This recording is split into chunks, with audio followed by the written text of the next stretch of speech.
What I'd like to talk about today is the idea of scaling Bitcoin, and talk a bit about this experiment and this journey we're on, and some of the challenges that exist in the space and will continue to exist for a while.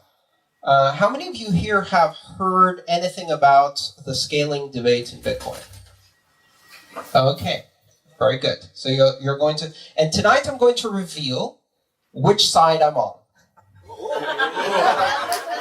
Fat chance, that's not happening. What I'm going to talk about is a bit broader, this journey. And I want to look at it from the perspective of some of the experiences here in Bali. Now, Gary and others here have been building a community for quite a while in Bali. And what's spectacular is that at its peak, more than 60 retail establishments accepted Bitcoin for retail transactions. So you could shop for various things using Bitcoin. That's more retailers than San Francisco, which is quite astonishing, right? For a much, much smaller city like this. And now, unfortunately, probably the vast majority of those retailers no longer accept Bitcoin. And there's a reason for that. And the reason is that the fees to do a Bitcoin transaction over the past year and a half have escalated quite dramatically. So how many people remember the good old days from 2014? Anyone here who was back? Oh yeah, part of this in 2014. Great. You could do a transaction in Bitcoin for 5 cents. Yeah? And things were easy. And now the cost has escalated. Now it takes maybe $2 to do a Bitcoin transaction. There's a couple of reasons for that. And I want to talk about why that is, where it's going. So the first part, I want to make a prediction. Think of it a bit as a promise I can't keep, but I'll make anyway. And this is, the fees are going to come down again. We are going to see the ability to send low-fee transactions. But only if we do this the right way. And there is a right way, and there's a wrong way. And like many things in engineering, the simple way, the obvious way, is the wrong way. And we'll talk about why that is. I've been involved in a number of engineering projects over the years. I first got involved with internet technologies, networking, routing, communications, data communications, back in 1988, probably even a bit before then. And in 1989, I had my first connection to the internet. At the time, the only way to get connected to the internet was if you were university, right? And at that time, you could get a block of IP addresses and route directly on the internet with your own block of IP addresses. And everything was hunky-dory. It was very expensive, but you could get direct routing on the base layer of the internet. Now, some of you may have no idea what I'm talking about, but I'll just throw this out for the audience. How many of you have a fully routable IP address? No one. Actually, yeah, none of you do. Today, in order to get a block of IP addresses, you have to be an internet service provider. It is very expensive, and it is only really available in some geographies that still have IP addresses left. Parts of North America, parts of Northern Europe. Asia ran out of IP addresses about 6 years ago. And since then, no more IP addresses are allocated to any organization. Doesn't matter how big, how important, how influential or rich an organization, you can't get an IP address. If you want to route internet packets, your routing is translated using a technology called network address translation. Essentially, someone proxies between you and the routable internet. You can't route directly on the internet. There's a reason for that. And part of the reason is that the internet had certain capacity limitations in it, especially when it comes to addressing. There used to be a time when thousands of people could have their own IP addresses and route. When I first got onto the internet, I actually managed to get what then was known as a Class C. That's 256, a block of 256 routable IP addresses. There is no chance in hell you can get that now.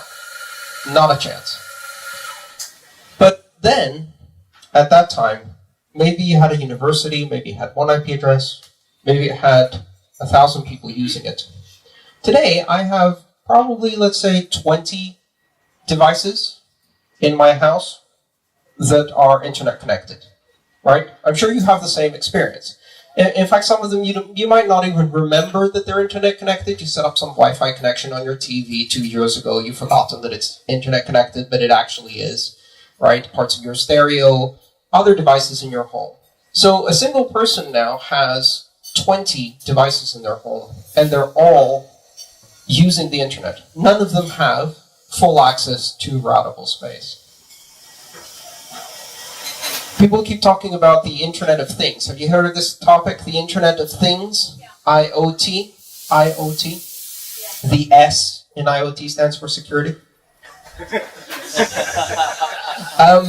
IoT is where every device in your home uses the internet, down to light bulbs, right?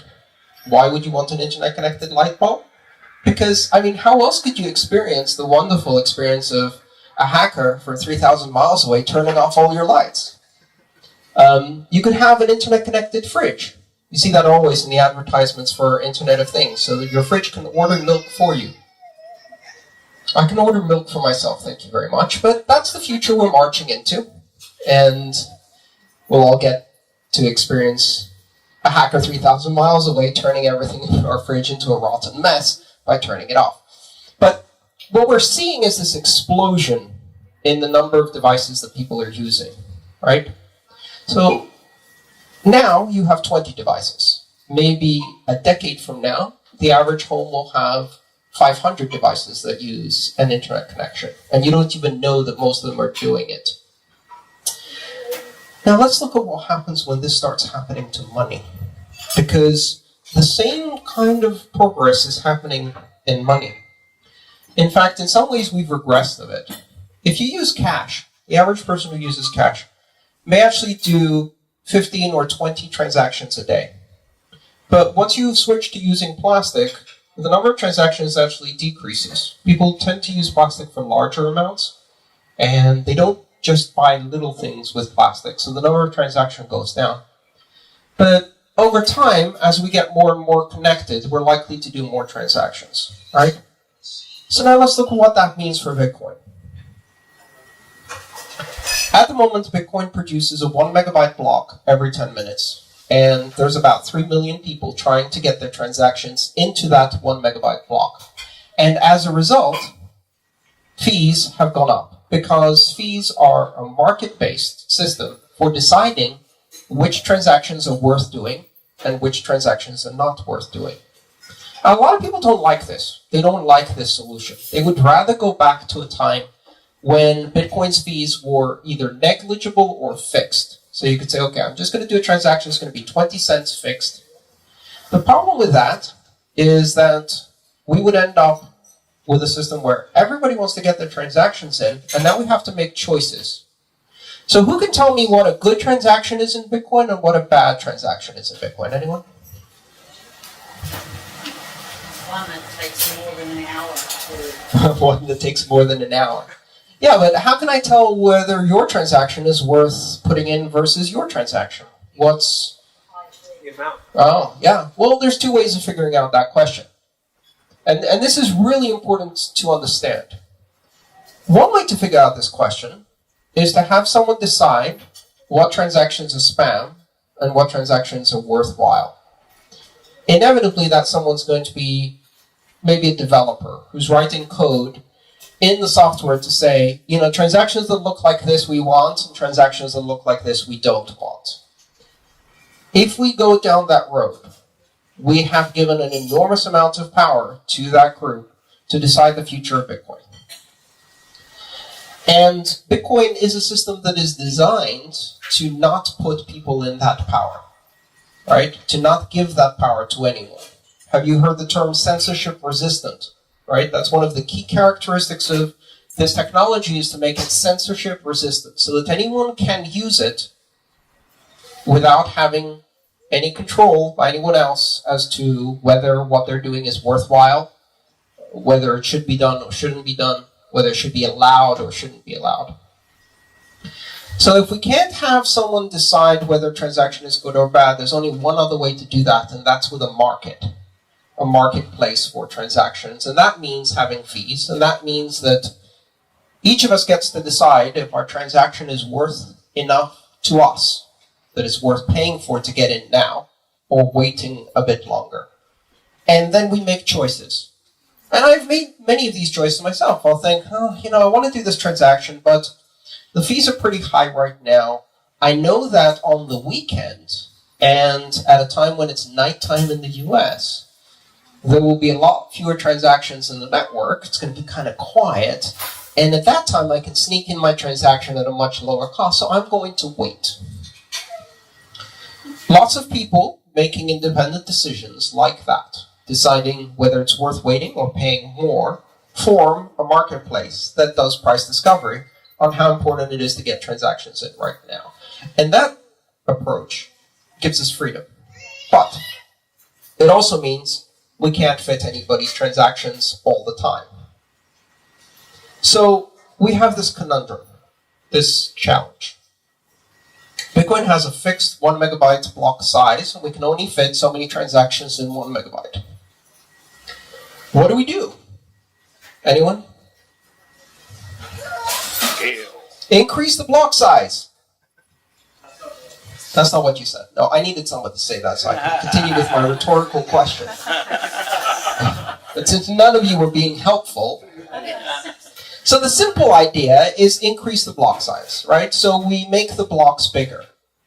How much bigger do we need to make the blocks?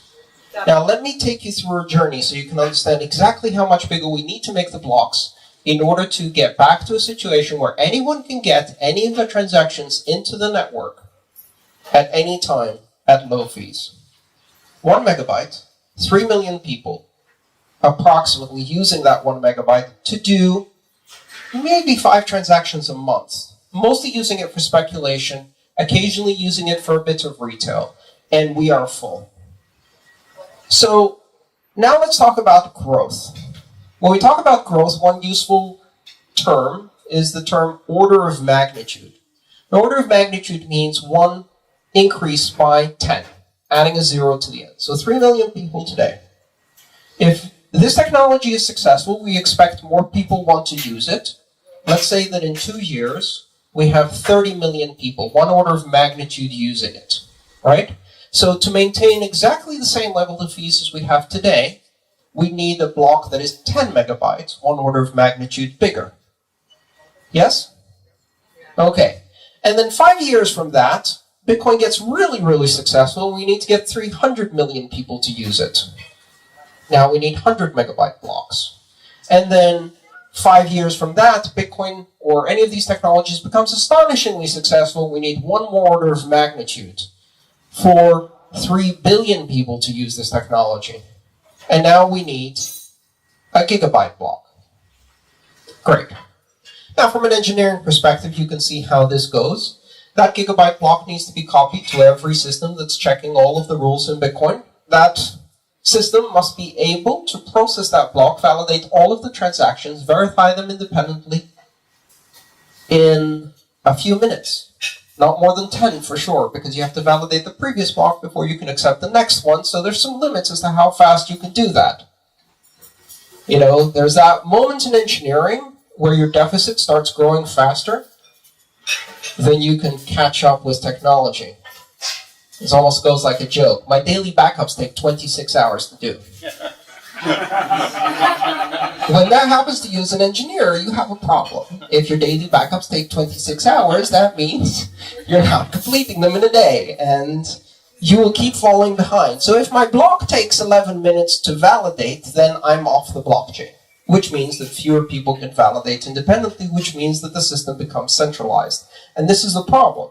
With each one of these increases, fewer people can participate in the validation, fewer people can participate in storing the data, fewer people can participate in being independent actors. We go from a system that is decentralized to a system that gradually gets more and more and more centralized. But it gets worse. I've described to you a future where within 15 years we're going to do 3 orders of magnitude increase in the number of people participating. In order to do that, we would need a 3 orders of magnitude increase in the size of the block. But that's if we continue doing 5 transactions a month at the current rate. But we want transactions to be faster and cheaper, so we need another order of magnitude increase in the block just to make it cheaper than today. So that's a 10 gig block to hold the 3 billion people. But then they're going to start using it as a day-to-day currency. And what happens if they start using it like cash? Instead of 5 transactions a month, they want to do 50 transactions a month. And now you've got a 100 gig block. We're now at 5 orders of magnitude capacity. But that's kind of pointless because all we've done is done what cash does. And I'm much more interested in the other applications. Like, what about micropayments? What about doing very, very small payments very, very frequently? The kind of technology we don't have today. What if I want to buy an article on a blogger's website for 10 cents? Every time I read an article, I make a 10-cent payment. Well, if I start using the network like that, and I would certainly like to see applications like that, micrometering. I get into a taxi, I pay by the minute. Every minute, I do a transaction, settle a small payment. But I'm also doing another transaction because I'm paying the insurance company for 1 minute of insurance for the next part of my trip. Why not? Maybe I'm paying for electricity by the minute. Why not? We can do streaming money. We can really start doing things that have never been done before. But that will require an order of magnitude increase in order to do small transactions, and another order of magnitude increase in order to do microtransactions. But why stop there? Because I really think we should be doing nanotransactions. And now we're talking about 8 orders of magnitude. So now we need to ship a petabyte block every 10 minutes. And not just ship it, process it, validate it. We can't win this game. There's no way that the system will scale. The system doesn't scale. And so immediately people who look at this go, we can no longer fulfill the fundamental promise that I certainly talked about, which is to serve the underbanked, to serve the unbanked, to serve the underserved. Is that out the window? Is that no longer part of the plan? Have we given up on the idea of bringing in really people who have no access to financial systems today and giving them access to something that is a viable system of payment for a person who earns $1 to $2 a day? Not with the current transaction fees. Something has to change. And here's the issue. The issue is we have to decide what it means to serve the underserved. Because we can serve the underbanked. We can serve the underserved. We can serve them off-chain. We can serve them on private systems. We can serve them by giving them access to intermediaries. And you know where this goes. We built a system that holds their money for them. I'll just pick a random word to describe that. Let's call it a bank. And here we are again, reinventing the exact same structure of the past. To debank all of us and bank the unbanked, or debank the unbanked with this new technology, all we need really is a bank.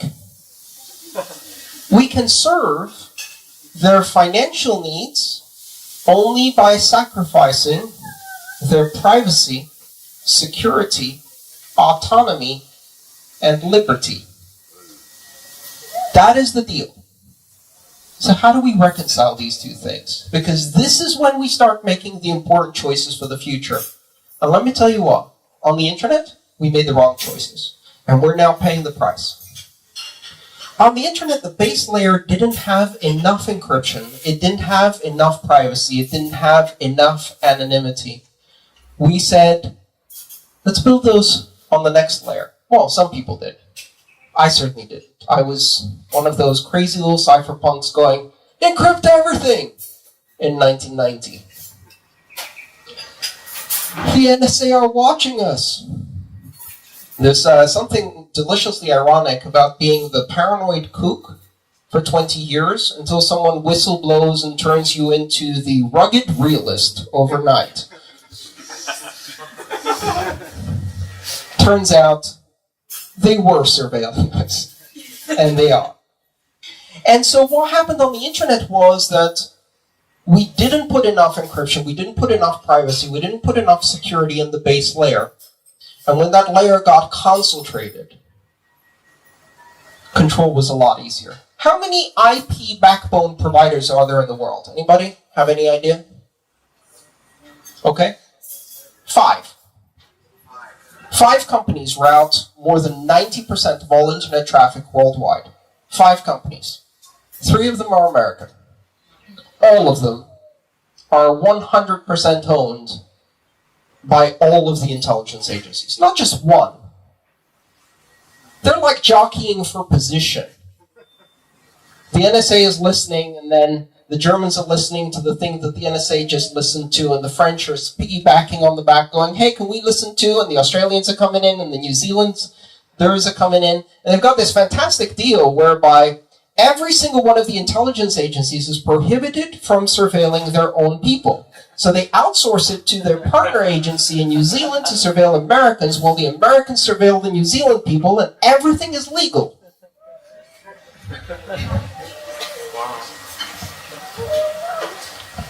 Legal. And that's how the internet ended up serving all of us while undermining our autonomy, privacy, security, and liberty. And we can't fix that on layer 2. We can't fix that with Tor and VPN and anonymizers and remixers. Because if layer 1 is thoroughly compromised, it's much harder to fix this at layer 2. Much, much harder. And we try. We all do. I do. You should. But the problem is that in most market systems, privacy is an externality. You know, every one of us makes a small decision about how we're going to spend our money for connectivity, for data, for access to social media. And for every dollar we save when we make that choice, a little bit of privacy dies. But we don't notice, because that happens in a very diffuse way. We make a choice, and that choice is ours. But the impact of that choice, when a little bit of privacy dies, is shared by all of society. In market systems, that's called an externality. And so over the years, democracy starts getting sick. It gets a cold, and then it gets the flu, and then it gets the bubonic plague, and then it catches a bad case of the Trump. And suddenly institutions of creativity and dissent and thinking out of the box and being different and not agreeing and being annoying and being young and having opinions and saying no become criminal acts. And that privacy gradually means that our democracies are dying bit by bit. But it's not on your Comcast bill. It's not on your internet service provider bill. It doesn't say $49.99, but $10 discount, the death of democracy discount, $10 off. It doesn't say that. You don't know that.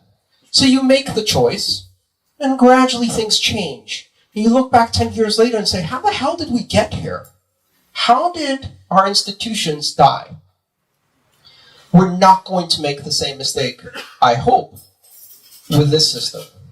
So we have a choice. How do we scale while preserving the principles of decentralization, independence, privacy, security, autonomy, liberty in the base layer of these cryptocurrencies? And the only way to do that is to move to additional layers. We're going to move off-chain. Many of our transactions will not be settled on the base Bitcoin chain or on the base Ethereum chain. They will happen in additional networks. In engineering terms, you may have heard the terms sidechain or lightning network or drive chain. These are all things that are going to allow us to do thousands, and then tens of thousands, and then millions, and then tens of millions, and then hundreds of billions of transactions a second, without all of them getting settled on the primary chain. But only if we do it right, only if we preserve the principles of privacy, security, liberty, autonomy on the primary chain. We have to get it right. And that means making the primary chain slightly more expensive, slightly less scalable.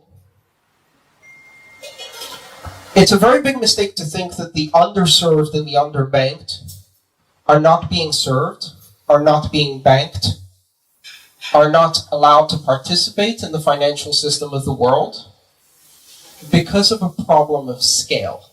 It has never been a problem of scale. The financial systems that deliver financial services, the traditional systems, wire transfers, digital payments, plastic cards, debit cards, credit cards, banking, they can scale because they have already sacrificed all of the principles in order to give scale. They can do very cheap transactions. So why do they leave 4 billion people out of the system? Because of this devil's deal, this coalition with the surveillance system that says that in order to give these services, every transaction has to have a known identity. Every participant has to have identity cards and identity papers, which 60% of the world doesn't have. Every endpoint has to be identified and tracked. And it can't go across borders, and it has to be within jurisdiction, and it has to follow these complex laws. And you add all of these things together, and you have the cost of politics. And the cost of politics is really simple when it comes to banking. In order to create the illusion of security for a bourgeois Western elite, to pretend that somehow this stops crime, or terrorism, or the financing of organized crime, to pretend, because of course it doesn't do any of those things, as we have seen again and again, we are willing to sacrifice 4 billion people to poverty and say they do not get to participate, because they have not yet proven that they are not criminals, not terrorists, not other. And Bitcoin and the systems like it present a completely different bargain. Anyone can access, open to everyone. You do not have to prove anything. You do not even have to prove you are human, because you don't have to be human. You can be software. Anyone can have a bank account, as long as they give up on the bank part. And we can serve the underserved. But in order to do that, we have to do it the right way by understanding that serving the underserved doesn't mean simply delivering fast, cheap transactions. The best way to deliver fast, cheap transactions is the fascism of the central database. It is central banking on a global scale. It is totalitarian surveillance systems of a cashless society where no one has voice, no one has recourse. And the moment you go to the wrong protest, say the wrong thing, read the wrong book, they turn you off as a participant of society. This is happening today, and it will get worse and worse and worse unless we change the bargain. And changing that bargain isn't going to be easy, and it will mean expensive fees. And sometimes these expensive fees hide something else. Gary told me that a lot of the retailers who stopped taking retail transactions in Bali, they're not that upset. The Bitcoin they earned quadrupled in value. It was no longer suitable as medium of exchange, but suddenly it made one hell of a store of value, certainly compared to the rupiah. And so that is perhaps the bargain we see there. And it's going to ebb and flow. Sometimes it's going to be cheaper. Sometimes it's going to be more expensive. And if this is successful, we will be able to serve billions of people with billions of transactions a day on a global network with privacy, with liberty, with autonomy. Thank you.